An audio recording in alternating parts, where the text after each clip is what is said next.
Bom dia, boa tarde, boa noite, pessoal. Eu sou Alessandro Bender, sou coordenador da Virada ODS, gerente de projetos da Coordenação pela Cooperação de Desenvolvimento Sustentável da Prefeitura de São Paulo.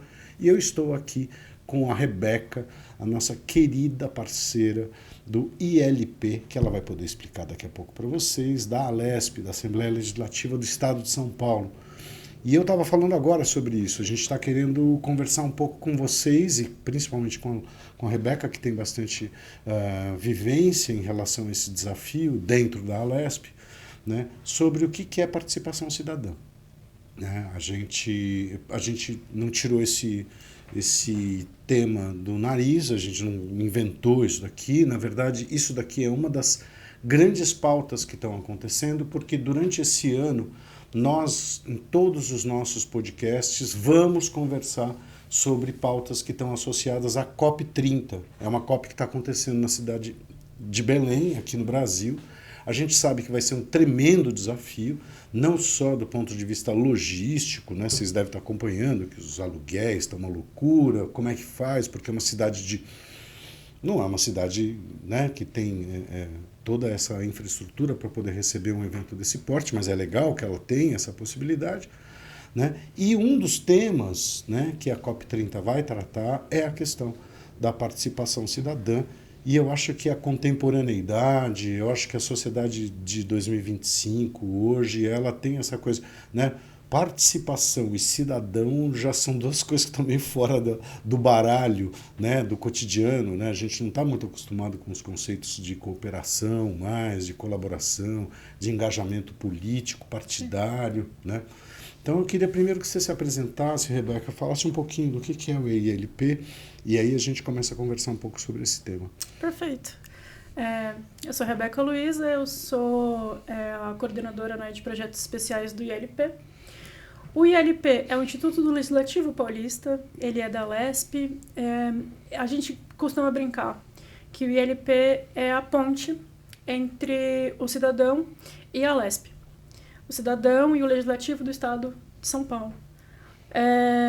O ILP ele vem muito com essa proposta de tentar aproximar tanto o Alessandro Bender, o José, a Maria, do nosso deputado ou nossa deputada. E, ao mesmo tempo, quando a gente fala dessa aproximação, quando a gente fala dessas propostas, parece que é uma coisa muito utópica.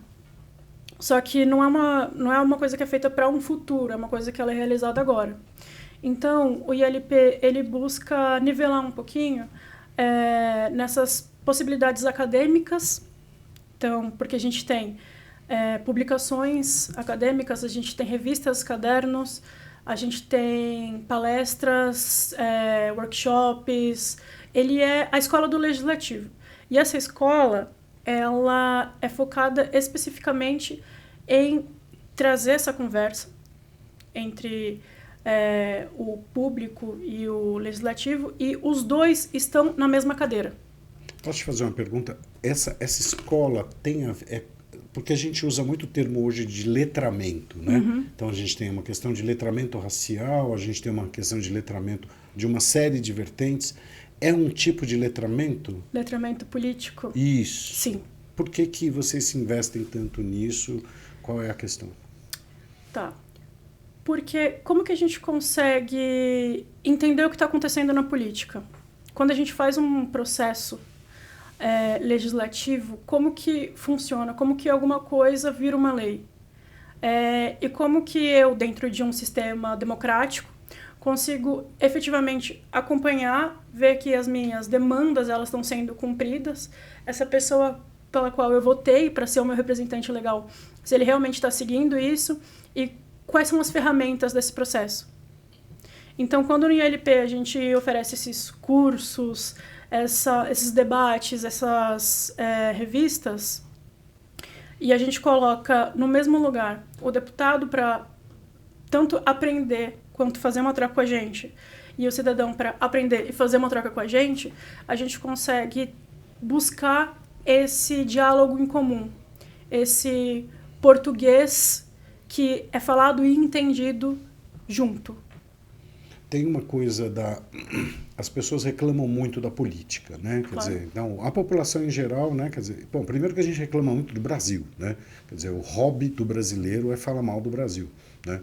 E eu acho que o Roberto, esqueci, agora me esqueci o nome dele, depois eu me lembro, um sociólogo importante, que ele deu aquele nome da síndrome do vira-lata, né? Que a gente tem um pouco isso, tal. E a gente bate muito na questão da política.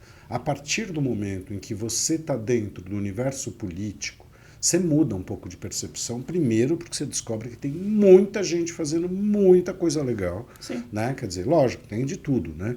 Mas a questão da participação, né? A questão do engajamento, como é que você enxerga isso do ponto de vista mais social? Assim, por que as pessoas estão menos engajadas ou estão menos engajadas mesmo? Você acha que tem um futuro mais positivo das pessoas se engajarem? Porque a gente você tem experiência em outros países, você já foi viajar para outros lugares, e a gente fica encantado justamente com algumas coisas que dependem da gente, né? Sim. Depende da gente, né? Não é depende de chegar, sentar e falar assim, não, se o governo fizesse isso. Não, não. Depende do cidadão se engajar, de juntar, fazer o comitê lá, juntar as minas da questão Sim. tal, ficar batendo. Tem gente que acha que isso é uma coisa errada, Sim. entende? Como se fosse assim, a pessoa está contra. Não, na verdade ela está exercendo um tipo de cidadania. O que você acha? Fala um pouco do cenário para eu poder entender como é que você enxerga isso. Eu acho que, primeiramente, a gente precisa entender que a síndrome de vira-lata, ela nada mais é do que uma forma que a gente chama a grama do vizinho é mais verde. Então, se aqui no Brasil a gente tem essa visão de que, primeiro, eu não gosto do que está acontecendo, eu não me sinto parte disso, e eu acho que lá fora é muito melhor. Quando a gente vê o lá fora, que é a mesma coisa, com outras palavras, claro que a gente tem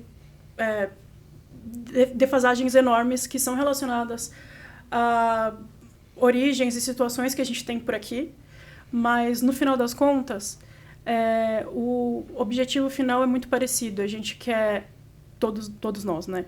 A gente quer garantir que a política está sendo realizada. Só que às vezes a gente não sabe que o nome dessa coisa é política. Então, por exemplo, se eu te perguntar o que você comeu no café da manhã hoje, como que essa coisa que você comeu no café da manhã chegou na sua mesa? Como que você conseguiu preparar isso? Tudo isso é política. A partir do momento que a gente não consegue entender o produto, o processo que está lá, a gente precisa ver qual que é o caminho que, enquanto políticos, a gente consegue trabalhar. Então, por exemplo, no ILP, entendendo isso, para entender o que é a política e trazer esse engajamento para as pessoas, para elas conseguirem traduzir o cotidiano e entender que todo esse processo é o processo político, a gente tem algumas parcerias com, por exemplo, o Instituto de Pesquisas Tecnológicas, que é um ente do executivo relacionado com a USP. Eles fazem pesquisas, eles fazem testes de qualidade, enfim. Por exemplo, eu quero melhorar os meus estudos, eu vou cobrar a condição desses estudos da Secretaria de Educação, eu preciso de uma escola boa, eu preciso de uma moradia de qualidade, eu preciso garantir que quando eu saio da minha escola, na minha casa eu vou ter energia, eu vou ter comida, eu vou ter condições mínimas, vou poder, né, seguir isso.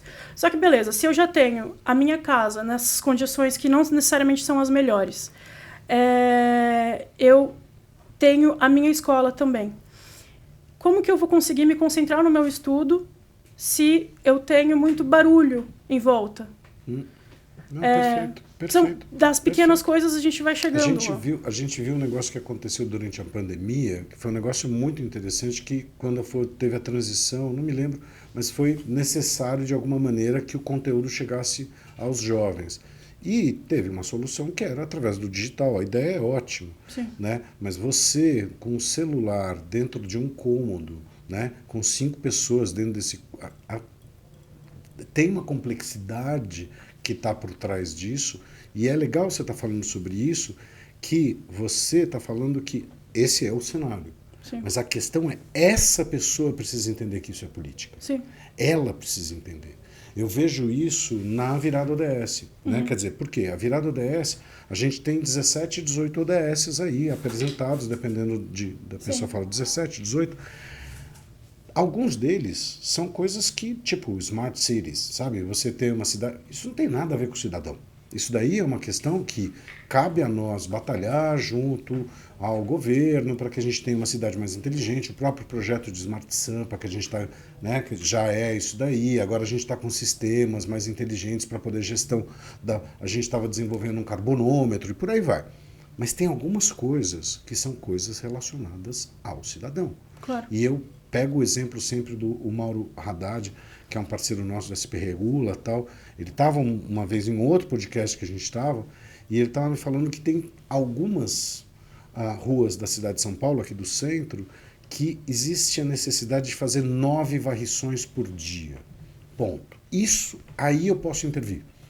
Né? Você entende? Porque aí é uma questão comportamental. Sim. Né? Aqui eu tenho de mostrar para esse cara, né? E aí vem o papel da virada ODS. Nesse ponto eu consigo, né, divulgar para as pessoas, mostrar a questão. Por quê? Porque chega uma situação na mão dela, ela olha e fala assim, cara, isso, tipo, eu posso mexer. A questão da tecnologia, da cidade, ou sei lá, de combate a algumas questões, são questões governamentais, são questões dos municípios, né? E como é que são essas publicações que vocês têm feito em relação a essa questão da divulgação da política? Eu me lembro que eu participei, né, de um vídeo, né, que era para falar, inclusive, sobre alguma coisa relacionada ao nosso próprio papo, não é? 100%. Você participou, e até convido quem estiver assistindo a entrar, né, na verdade, dos episódios, o meu favorito, que eu acho que é o mais fluido, do curso Jovem Legislador. Que o Jovem Legislador, ele faz parte do projeto Democracia Jovem, que é esse projeto que visa aproximar esse jovem para política, enfim. E esse curso, ele busca ensinar o ABC da política de uma forma que não seja tão chata, né? Seja uma forma que se aproxime mais desse jovem. E ele não pare só nisso, ele não pare só naquela promessa de que você pode ser um deputado se você quiser. Não tem cadeira para todo mundo. E não é só a pessoa que segura o microfone que faz a política acontecer. Essa pessoa que está segurando o microfone, ela tem toda uma equipe por baixo, que são os assessores, são os conselheiros, são tantas pessoas que estão no legislativo aqui, as pessoas que estão no executivo, as pessoas que estão no privado, quem é a favor, quem é contra. E aí, esse curso de Democracia Jovem, né, ele vem para mostrar que, esse aqui é o ABC da política, aqui nascem os direitos, isso aqui é a ONU, isso aqui são os ODS, mas a partir disso, o que eu posso participar? E o porquê que eu tenho que entrar nessa conversa? Que é esse episódio que você participou. Que começa a explicar olha, essa política aqui, ela acontece desse formato e advocacy também é um caminho que a gente pode seguir. O que é esse advocacy, né? Então, a gente pegou esse curso do Jovem Legislador, que ele é focado, né, nos jovens, tanto de ensino médio e jovens de espírito também, porque tem coisa lá que eu também aprendi no caminho da produção desse curso. E várias outras pessoas também pedem, né? A partir disso, a gente começa a entrar em escolas, a gente começa a entrar em coletivos, a gente começa a entrar em comunidades com eles e apresenta para eles esse caminho, além do apresentar a Alesp em si. A gente conseguiu fazer ano passado, a partir do curso Jovem Legislador e do projeto como ele foi, conseguindo pegar asas no estado inteiro, a gente fez uma bolsa que a gente mandou assim... que super legal. A gente mandou 2 jovens para a Itália para participar de uma ação do ICAR Unesco, né?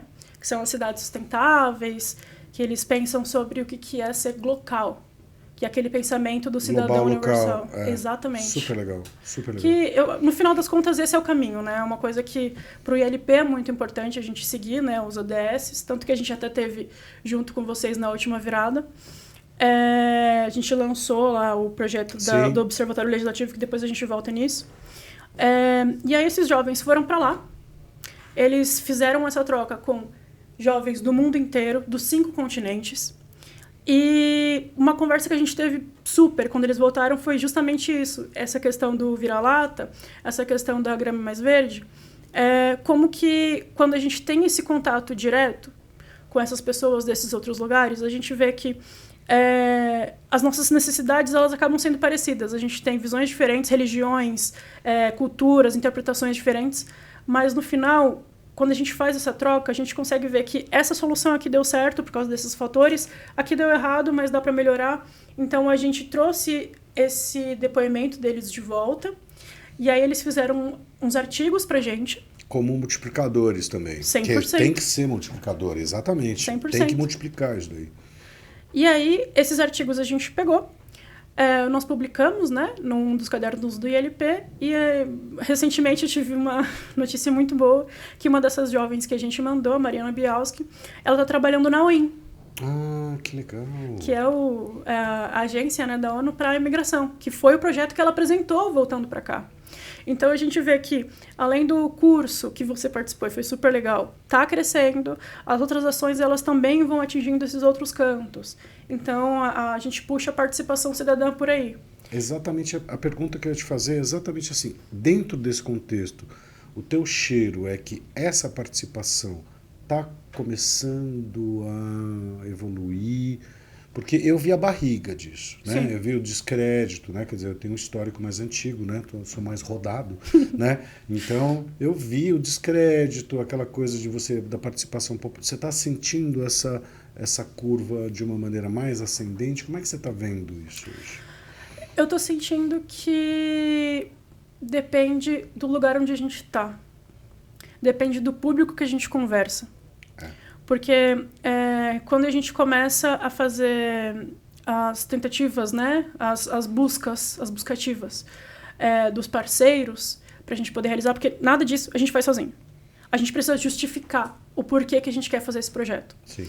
Então, dependendo da pessoa que a gente chega, a gente entende que ele não tem interesse nesse assunto, porque ele não vê como uma necessidade nesse local. Então, não tem uma buscativa ali. Explica melhor. Beleza. O que quer dizer? Isso daí, o cara, ele apresenta para você um desinteresse, ou você acha que ele já tem esse tipo de... Eu não entendi. Inicialmente, às vezes a gente encontra um desinteresse ali. Mas conversando mais, entendendo o que está acontecendo nessa região, a gente descobre que, na verdade, não é um desinteresse à pauta, mas é a forma que ela é apresentada. Ah, entendi. Então, então, por exemplo, quando a gente fala sobre engajamento, as palavras elas são muito trocadas, né? Então, o engajamento ele não é só uma coisa online, mas ele é o dia a dia de a gente estar fazendo essa política. Eu percebi, assim, eu sou tutor de jovens indígenas, eu ajudo a preparação para eles entrarem no vestibular, porque tem uma questão de que não tem jovem indígena na faculdade, e aí, né, quer dizer, você tem N etnias nas faculdades, você não teve um colega indígena. Quer dizer, talvez você tenha tido agora, mas, né, mais recente, mas a gente não vê jovens indígenas e tal. E eu comecei a fazer projetos, aí vamos fazer, juntar dinheiro, fazer uma vaquinha online para poder ajudar o cara, porque é a mesma coisa que você falou, não adianta a gente chegar e botar o cara na faculdade, onde é que ele vai morar, onde é que ele vai comer, é um cara que vai sair da tribo específica, de um grupo, vai para uma cidade para estudar, tem toda uma complexidade que vai além. E toda vez que eu fazia projetos, eu falava, gente, chegava assim, Rebeca, a gente vai conseguir uma vaquinha para você e tal. E o cara não olhava, ele não sorria. E eu fiz isso várias vezes, falei assim, cara, o que está acontecendo? Aí eu percebi, né, dentro do meu local privilegiado de ser e de amar, né, eu percebi que esse cara faz 500 anos que ele recebe promessa, né? Quer dizer, então, a partir isso. então o nosso problema não é só que eu acho, concordo plenamente, é como você colocar, mas no sentido de que você vai ter que ser persistente nesse rolê. Sim. Né? Porque a gente tem uma resistência também causada pelo descaso, ou às vezes causada pela omissão, não especificamente de um governo ou de outro, ou seja, de todo um contexto que algumas pessoas ficaram fora, né, da festa, por assim dizer, e Sim. outras tiveram mais acesso. Né? Sim. Que diferença que isso vai fazer na minha vida, né? Entrando nesse processo inteiro. Tipo, eu já não entendo o que vocês estão falando lá.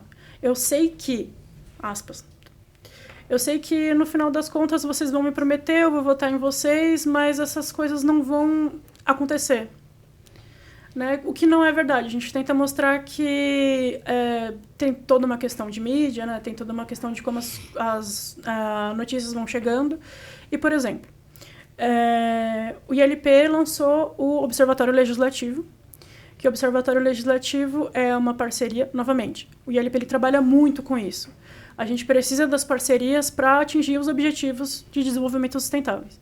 E o Observatório Legislativo de Objetivos Sustentáveis, ele busca justamente mostrar essas coisas que a gente acaba não enxergando. Então, por exemplo, o observatório, ele pega desde 2015, que foi quando foi feito, né, as ODS, as leis que foram criadas, o que aconteceu com elas, se elas foram sancionadas ou não, qual que foi o caminho, elas estão sendo efetivas, onde elas estão chegando, existe uma série de dados que são coletados e como que a gente consegue entender entre o legislativo, o executivo e até mesmo o judiciário, por muitas vezes, se a gente realmente está chegando, né, nos objetivos do 2030. Então, a partir desses documentos, a gente faz esse demonstrativo dos objetivos. Então, a minha urgência é poder garantir que a água que eu vou beber na minha casa é uma água que não vai me deixar doente. O que o governo está efetivamente fazendo sobre isso? Beleza, quais foram as leis? Foram essas aqui, sobre água, vida sustentável, ok. Como que essas leis se encaminharam? Ela virou uma política pública aqui? Ela virou um curso aqui? Ela virou uma nova forma de conseguir identificar e incentivar a pesquisa sobre a qualidade dessa água? Então, é isso que o Observatório Legislativo traz nesses relatórios. Isso enfim. É muito legal. E ele é público, como é que funciona? Como é que eu, por exemplo, posso acessar essas informações? Isso super me interessa. Claro, no caderno do ILP, que todas as publicações elas são colocadas disponíveis no site do próprio ILP, a gente já tem os resultados, os levantamentos e até mesmo a partir desses dados o que a gente faz, né? Porque os dados são muito importantes para a gente conseguir pautar as políticas, pautar o caminho que vai ser seguido. Mas a partir disso, depois que eu tenho esses números no meu papel, o que eu faço e com quem eu falo? E aí entra um pouquinho esse objetivo das palestras, dos debates que a gente traz, que é conectar essas pessoas. Dentro da casa do povo, né? Quer dizer, 100%. que essa para mim é um negócio que me mexe muito, assim, a questão de ter gente dentro, né? Da Alesp, né? Quer dizer, ter gente, a gente estava fazendo a gravação lá do evento, veio um senhorzinho, não que eu não seja, mas mais senhorzinho do que eu, né? Veio um senhorzinho e começou a trocar uma ideia sobre sei lá o que, era um cara. Aí você fala assim, o que esse cara está fazendo aqui? Eu falei, não, ele está na casa dele, né? Quer dizer, eu acho que a gente precisava cada vez mais, né? E eu sei que vocês estão nesse movimento, né, de trazer as pessoas para dentro, inclusive para desmistificar esse papel do que é política, porque eu acho que tem gente que ainda nem percebeu a diferença do que é política e do que é partidário, desculpa. Sim. Né? Quer dizer, partido é um tipo de política, mas a política você começa, né, como você falou, Sim. no seu cotidiano ali, nas questões de como você se engaja, como você se move. Então você acha que tem um movimento positivo, assim? Você acha que as pessoas têm se engajado mais? Tem. Tem? A gente tem tido uma aderência muito legal depois que a gente conseguiu compreender a linguagem. Porque a questão é essa, como a gente consegue se comunicar com essas pessoas. Então, por exemplo, na Alesp, a gente tem a Assembleia Popular, que é um dia... Cara, é uma ideia, assim, bárbara. Microfone aberto. É um dia que a gente tem uma sessão real isso é com essas massa. pessoas ali, pessoas que elas sentem que têm a necessidade de passar as suas pautas para tanto a cidade, né, o seu ambiente, a sua comunidade. E a gente tem um registro de tudo isso, a gente tem algumas propostas que elas até levaram outros debates, né? E, por exemplo, o Alesp de Portas Abertas, Que eu conheço. claro, que você também já tem uns planinhos. Já tem uns planinhos. Daqui a pouco a gente, né? Daqui a pouco a gente acerta. O Alesp de Portas Abertas, ele é nada mais, nada menos do que a visita monitorada que a gente tem na Lesp, que ela não é focada só no histórico. Não é só no arquiteto que fez o prédio, Sim. no artista que pintou o quadro e se essa cadeira está bem conservada ou não. Mas ela também explica o porquê que esse prédio foi construído dessa forma, quantas pessoas ele abriga, o porquê que ele abriga, por que essa cadeira está aqui e quem que senta nessa cadeira, qual que é o poder que essa cadeira traz. E aí a gente tem implementado mais o Portas Abertas. Então, por exemplo, a gente tem feito algumas atividades mais lúdicas. Porque, novamente, falar de política, infelizmente, é muito chato. É chato, palestrinha, pelo amor de Deus. A gente faz várias coisas. A gente usa jogos, não é? Sim. Você faz RPG, É pelo amor de Deus, isso. palestrinha. Como que a gente consegue fazer essas pessoas se engajarem nisso? Falando a mesma língua. Exato. Trazendo exemplos mais reais para eles, mais pautados assim, no seu dia a dia. E mostrando que a Casa do Povo não é só um apelido. A Casa do Povo é um statement, é uma coisa real que você precisa se pegar assim. É um pilar da democracia que aquele lugar esteja aberto e que as pessoas estejam lá dentro. Sim. Né? Inclusive, é uma outra coisa que eu estava pensando que eu queria comentar com você sobre a questão do digital. Tá. Porque tem muita gente aí que está assistindo a gente que já deve ter reparado, se você não reparou, está na hora de você reparar, que acontece o seguinte: você já viu que de vez em quando um determinado governo, federal, estadual, municipal, eles jogam umas ideias para ver se colam ou não? Uhum. Vocês já repararam? Que é diferente, não é que o cara chega assim 100% e falou vai rolar tal coisa. Ele joga para ver como é que as pessoas sentem. O que é como é que as pessoas sentem? É participação popular. Né? É participação popular digital também. E a política ela é muito feita dessa coisa de estica e puxa. Né? Quer dizer, tem uma hora que o cara joga, lança, né? Como o pessoal lança a braba. Né? Vai lá, solta lá. Aí ele dá uma olhada e aí? Não, parece que ninguém reclamou. Então, se ninguém reclamou, bora pra frente. Né? E como é que é a participação no digital de vocês? Porque eu acho que o canal digital hoje... não. Quando a gente fala de participação em canal, não é assim, TikTok do deputado. Né? É no sentido mais institucional, que eu acho que é um desafio para a gente do governo, né? A gente se desenrolar no universo digital. Né? Não vai ser a trend da dancinha que o deputado faz para sancionar a lei. Não, né? Exatamente. Mas esse ano a gente tem tentado entrar muito mais no digital também. Porque, por exemplo, se a gente vai pegar os números que o Democracia Jovem fez ano passado, a gente teve cerca de 5 mil pessoas presencial na Lesp, né? Fazendo o Alesp de Portas Abertas. A gente teve mais centenas de pessoas participando dos nossos eventos. Mais online, que é onde a gente mais lança cursos. Porque, justamente, né, São Paulo é um estado que tem 645 cidades. É muita coisa. Como que a gente consegue aproximar toda essa galera? Claro. Então, os números, eles são claramente espalhados e a gente pega esses pontos para conseguir alavancar quais são os assuntos que estão sendo mais interessados para esse público. A gente sempre lança nessa questão do...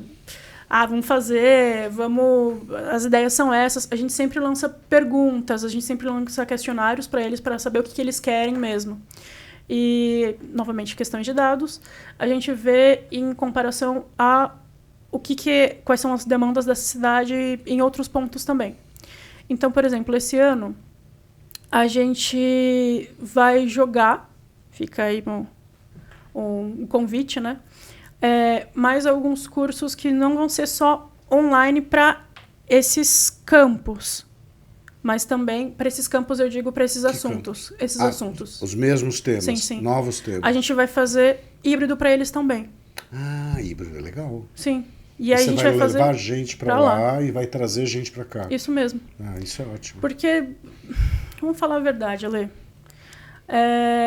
A gente tem algumas limitações que o setor privado não tem, né? Sim. No online. Sim. Que é quando a gente consegue injetar dinheiro nessas publicações. Sim. Então, se tem toda uma equipe pensando nas demandas, qual que é a trend nova, qual que é o melhor som, ou o que você consegue fazer para captar esses primeiros 3 segundos de atenção da pessoa, também tem dinheiro injetado aí. E o nosso dinheiro ele não vai para publicidade, ele vai para ações e políticas públicas. Então, a gente precisa pensar em outras estratégias para conseguir aumentar esse número. A gente tem, né, dentro de ações, principalmente aqui no município de São Paulo, eu não sei como é que é na Alesp, a gente não tem disponibilidade de fazer publicidade. Não é assim que funciona, é simples assim.